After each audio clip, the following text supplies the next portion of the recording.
ఏం చూస్ అదే మీ sarpanch sir call చేసి చెప్పు.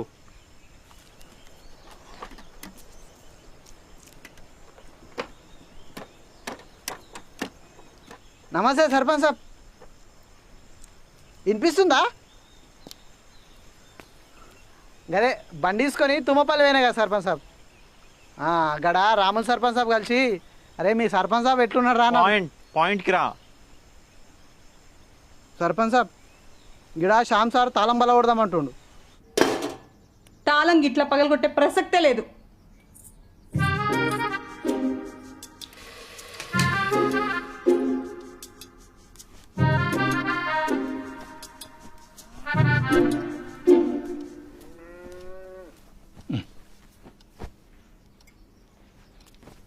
అట్ట కాదు, తాళం బలగొట్టకుండా ఆఫీస్ ఎట్లా తెరుస్తారు?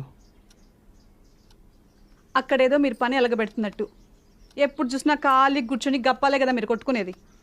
ఏ గట్లెందుకు కట్టవు? ఇగో ఆ పిల్లగాడు మన ఊరికి కొత్తగా వచ్చాడు. యాడు ఉంటాడు, యాడ అనుకుంటాడు. ఈ సంగతి బయట తెలిస్తే మన ఇజ్జతే పోద్ది. ఇజ్జత్ పోతుంటే నేనేం చెయ్యాలి? నువ్వు కూర్చొని చెప్తా, నువ్వు కూర్చో. గట్టెందుకు కట్టవే?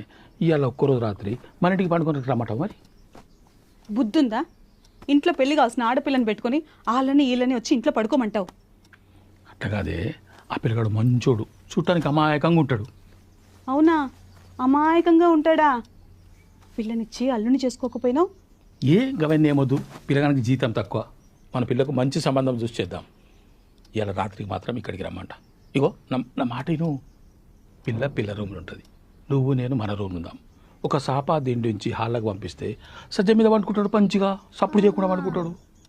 20 ఏండ్ల కిందట పెళ్ళికని ఊర్లోకి వచ్చి పిల్లగాడు చాలా మంచోడు, అమాయకుడు అని ఇంట్లో పండుకోనిస్తే ఏం జరిగిందో యాదుకుందా?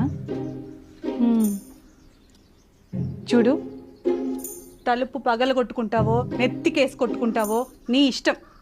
ఆ పిల్లగాడు మాత్రం ఇంట్లో పండుకోనికి వీల్లేదు. కావాలంటే ఈ రాత్రికి వచ్చి తిని పొమ్మను, అది కూడా ఈ రోజుకే.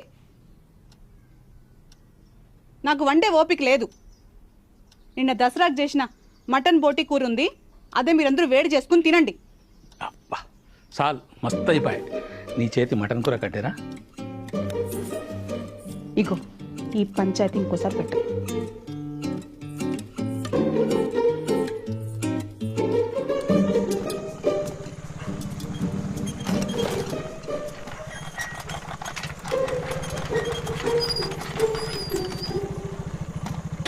ఇక్కడ సర్పంచ్ సుధాకర్ గారు ఇల్లు ఎక్కడండి?